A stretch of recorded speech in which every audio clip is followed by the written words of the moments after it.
Riesgo cardiovascular. Ese es un tema, pues obviamente que es el tema de los temas, pero hay algo que a mí me viene preocupando y es que hace varios años existen como unos parámetros que han sido estudiados de cuándo comienza el riesgo cardiovascular. Tiene que ver con los factores no modificables, ¿cierto? Que dentro de eso está la edad. Hace muchos años recuerdo que estaba como en 55, 60 años.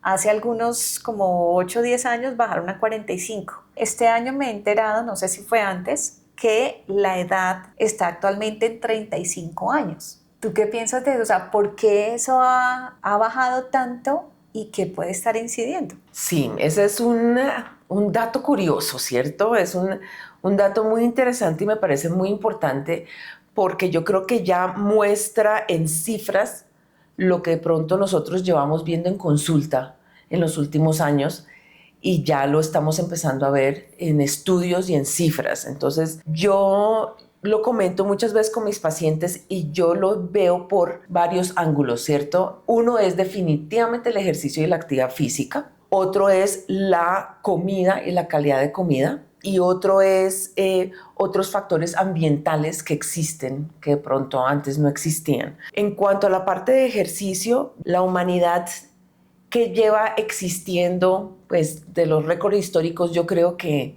3.000, 4.000 años que lleva la humanidad en su existencia, ¿cierto? En realidad nunca habíamos sido tan sedentarios como lo llevamos siendo de 100 años para acá y más ahora. Si uno se pone a pensarlo, en otras épocas, porque tengo pacientes que me dicen eso también, pero mi abuelita no tenía que ir al gimnasio. O sea, porque ahora me toca ir al gimnasio. Mi abuelita era súper saludable y a ella no le tocaba ir al gimnasio a hacer pesas y ella ya era muy fuerte. Yo sí, pero es que la abuelita lavaba la ropa a mano y estás levantando sábanas y moviendo sábanas regularmente, semanalmente, ¿cierto? Para poder lavarla. Entonces tú estás ejerciendo, estás ejecutando una actividad física y todas estas comodidades que nos han llevado pues a comodidades en la vida empezaron a existir relativamente hace poco. Entonces vuelvo y digo, si de hace 4.000 años para atrás, ¿cierto? Para acá, solo llevamos 100 años en los que llevamos teniendo esas comodidades, pues llevamos todo lo otro sin ello y teniendo una vida y tenemos el mismo cuerpo fisiológico, anatómico, metabólico, con las mismas enzimas, con las mismas todos que teníamos hace 100 años y no lo usamos de la misma manera como lo usábamos hace 100 años.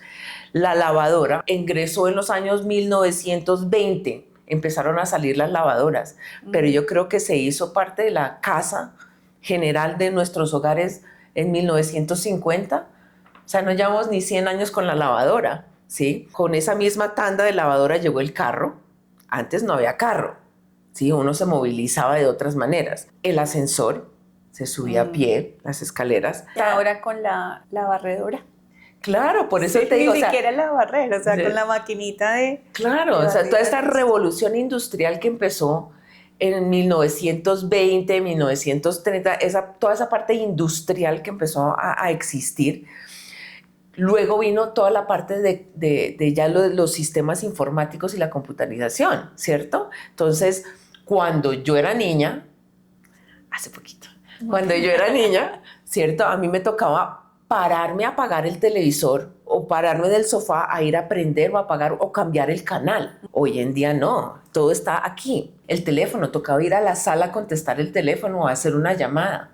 Hoy en día uno dice, Alexa, apaga la luz de la sala, desde la habitación entre la cama. O sea que uno literalmente no tenía por qué pararse en la cama en todo el día. Alexa, prende la cafetera. Y todo esto viene ocurriendo. Y luego también vino el COVID y la pandemia con el home office y todas esas otras más comodidades del mercado, traerlo a la casa. Bueno, todo eso. Entonces, si uno se aventó en este lapso de estos últimos años, ya el sedentarismo, falta de necesidad de movernos para ejecutar nuestras cosas del día a día, cada vez es mayor. Entonces, desde mi especialidad como parte de medicina del deporte, eso es un dato súper evidente, súper evidente. De los pacientes que yo veo, es que yo diría fácilmente que el 80% tienen home office o trabajan híbrido. Entonces, en realidad sí es mucho, mucho menor. Sí. Definitivamente, entonces, el sedentarismo y la alimentación, o Y la sea, ha alimentación. variado muchísimo, ha cambiado muchísimo. Y Muchísimo. está influyendo esos dos especialmente en que se haya adelantado ese factor de riesgo por la edad. Sí, yo sí creo que tiene mucho que ver. Bueno, Catalina, tengo aquí preparados unas frases de mitos o realidad para que tú nos digas mito o realidad. Ok, ¿Caminar gasta la rodilla? mito. Caminar no gasta la rodilla. Si uno tiene un factor preexistente articular, tiene que tener un poco de cuidado con la caminata, pero la caminata no gasta la rodilla. Incluso el bombeo que hace la articulación en el momento de estar caminando, pero en sí dentro de la parte articular, la lubricación con toda la parte del líquido articular se da gracias a ese movimiento. Tiene incluso un factor protector. Todo dentro de un parámetro, obviamente, de salud y de normalidad. Todo lo exagerado tampoco es bueno, ¿no? Y específicamente acerca de la caminata, ¿ayuda a preservar o incluso aumentar la masa muscular por sí sola?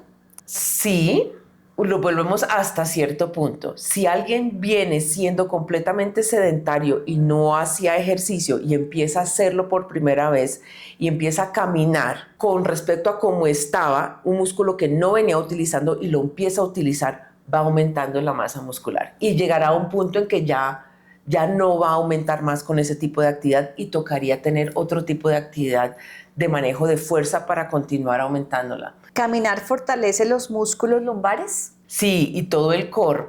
Mantener la postura, en general tener que mantener la postura y sostenerla, va fortaleciendo toda la musculatura y toda la fuerza de core, obviamente teniendo en consideración de estar manteniendo la buena postura y respirando adecuadamente. ¿Es suficiente con caminar 20.000 pasos, por ejemplo, el sábado para compensar toda una semana sedentario?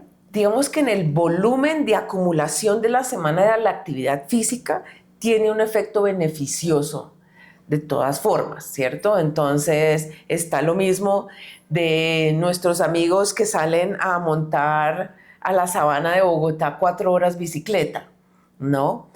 En cuanto al contexto global de la actividad física semanal, de la sumatoria de actividad, sí tiene un efecto beneficioso.